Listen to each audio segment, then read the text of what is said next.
Alright guys, welcome back to the channel. Today we're going to be reacting to how the US will fight a nuclear war. We're going to see how this one play out. Let's get into it.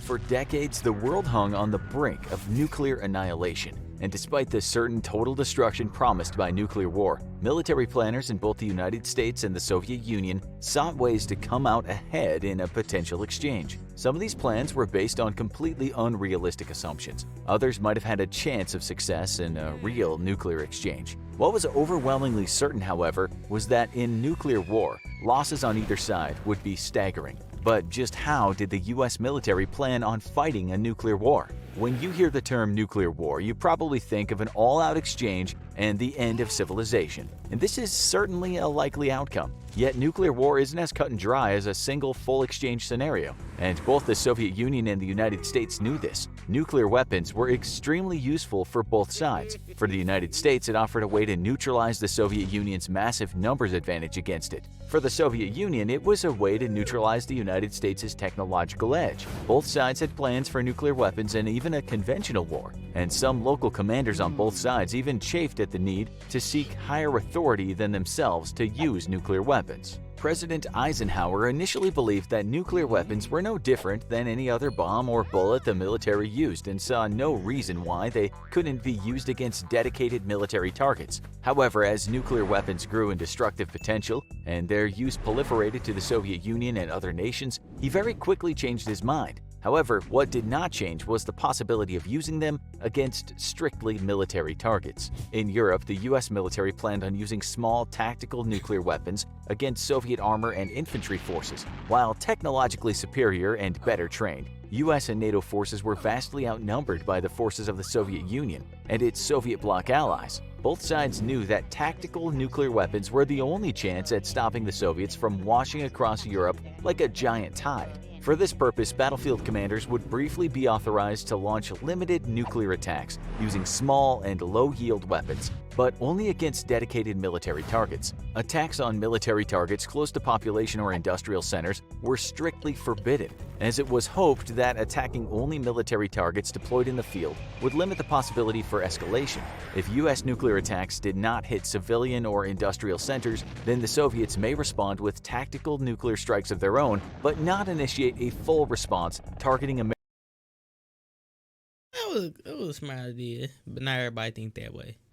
Only thing they think, you blew us up, we blow you up. That's what they thinking. American civilian and industrial sectors. It was a dangerous gamble, but it was the only way to secure victory against the Soviet Union. Today, nuclear war planning takes a similar and flexible approach, seeking to limit the possibility of unchecked escalation. While the United States currently has the conventional military power to defeat Russia or China without the need of nuclear weapons, should that balance of power change, we can envision how the US would respond to a nuclear war. Today, the US maintains a very small inventory of tactical nuclear weapons, and these weapons can only be delivered via military aircraft, a far cry from systems such as the man-portable Davy Crockett tactical weapon, which could be fired by a group of 3 men at columns of Soviet tanks. In a fictional scenario where Russia or China achieved numerological and technological parity with the US, and war broke out, these low-yield tactical nuclear weapons would make up the first salvo of a nuclear war. With approximately 500 B-61 gravity bombs, the United States would quickly begin arming F-16s and F-35s with these variable-yield weapons. Initially, they would be launched against enemy positions, hitting large concentrations of troops and, much like in the Cold War, avoiding striking at civilian or industrial centers. One major problem with the Cold War-era planning was that despite Soviet military targets being the initial focus in a nuclear exchange, launching an attack against these targets without complete and total surprise would take so long that most of the equipment and personnel at these sites would have been evacuated. Some mission-critical hardware and structures that could not be physically moved would be destroyed, and the site rendered inoperable for several weeks. But most of the actual military targets the US was looking to destroy would avoid the attack by simply dispersing.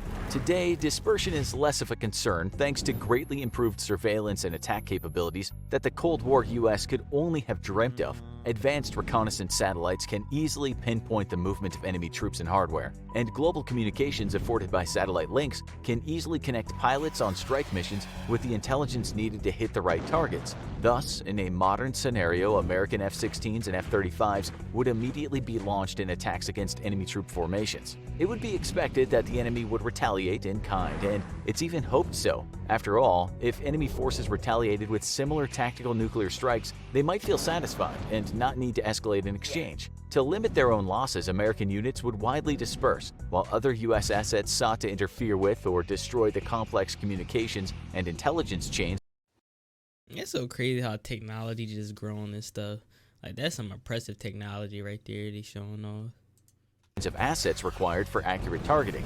The next level of nuclear escalation would come if the U.S. believed that a greater expansion was inevitable, or if enemy forces began the escalation themselves. The United States would next move to attack more strategic rather than tactical targets, striking out enemy military installations and communications hubs. These attacks may still be carried out with airborne assets, but other than the B-2 stealth bomber, it's not likely any American aircraft would survive long enough to deliver the bombs to assigned targets deeper in enemy-held territory. Instead, the United States would need to either use submarine-launched ballistic missiles or SLBMs, or traditional ICBMs. Modern American weapons feature the ability to produce variable yields, scaling up or down their destructive potential. Future American nuclear weapons will even be able to scale their yields down as low as 2% of the bomb used on Hiroshima. This gives the U.S. options that would hopefully limit the expansion of a nuclear war. By using low-yield weapons against non-civilian or industrial targets, it's hoped that if any response was forthcoming, then that response would similarly target American military and communication targets with low-yield weapons and avoid industry and population centers. One certain target would be Russian or Chinese nuclear weapons, and this presents a problem for U.S. war planners. It's not believed that the SLBMs have the penetration power to permanently shut down any ICBM field, requiring the use of ICBMs for the job. American ICBMs, however, would themselves be immediately targeted by enemy ICBMs unless the American attack was a bolt out of the blue, which achieved complete surprise. With submarine-based weapons lacking the penetration power of ICBMs, and American ICBM fields in the U.S. being immediately counterattacked by enemy nuclear strikes, this means that the U.S. faces a conundrum. While it wishes to limit the scope of the war, not using all of its available ICBM inventory at the start of a war means it will never get a chance to do so, as any unlaunched ICBMs will be destroyed by enemy counterattacks. It is the traditional use-it-or-lose-it scenario, and one that many fear means a limited escalation is all but impossible. If the U.S. chose to use ICBMs only to strike at military targets and enemy missile fields, and left those targeting major population and industrial centers for deterrence unlaunched, then they would be destroyed in the ensuing counterattack, and the U.S. would forever lose the ability to launch its most high-yield weapons. In this scenario, the United States would have given up nuclear parity and deterrence from escalation by holding cities under threat, for the sake of striking a few military targets, losing nearly half of all of its nuclear capabilities, while using only a small fraction of them in return. Should any enemy nuclear missile fields remain operational after the attack, the U.S. would be at a severe disadvantage going forward. It's likely then that striking at only military targets is impossible, and the U.S. would simply opt for escalating one more rung up the ladder. This would involve adding enemy industrial and economic hubs to the list of approved bespoke.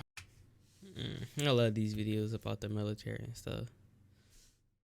Targets for nuclear strike, with the aim of preventing attacks against population centers, but still destroying the enemy's ability to continue fighting. At this point in a nuclear war, targeting would have the dual purpose of not just stopping the enemy's ability to fight today, but ensuring that the enemy is far too damaged economically or politically to rebuild faster than the United States in the post-war period. For U.S. nuclear war planning, considerations on the U.S. achieving superiority in the post-war period are given highest priority.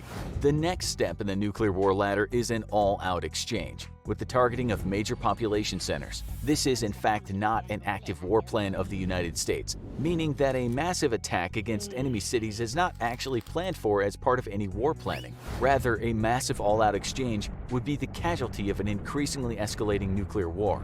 The ability to target and destroy cities is held only as a deterrent, hopefully convincing the enemy that escalating past the previous rung on the nuclear ladder is simply not worth it. If, however, an initial attack was detected or even just feared, the US may simply opt to attack first. As part of its commitment to safeguard allies under its nuclear umbrella, the United States retains a nuclear first strike policy to this day. As nuclear war escalates, a select portion of the American military and nuclear assets would immediately go into reserve in sheltered locations. US war planning dictates that a strategic reserve of both nuclear weapons and conventional forces be established during a nuclear conflict, so that in the post-war period the United States still has access to some level of conventional military power as well as nuclear weapons for defense. Even in a post-nuclear war involving an all-out exchange and the destruction of most major cities around the world, the same nuclear weapons that brought about the end of the world would remain ready to launch a new apocalyptic war for whoever survives.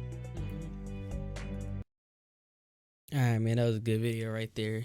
So if y'all like the video, like, comment, and subscribe, and I'll see y'all in the next one. Heard them lasers talking now, and we don't pay that no mind. Didn't need to watch and all that, I be hearing no.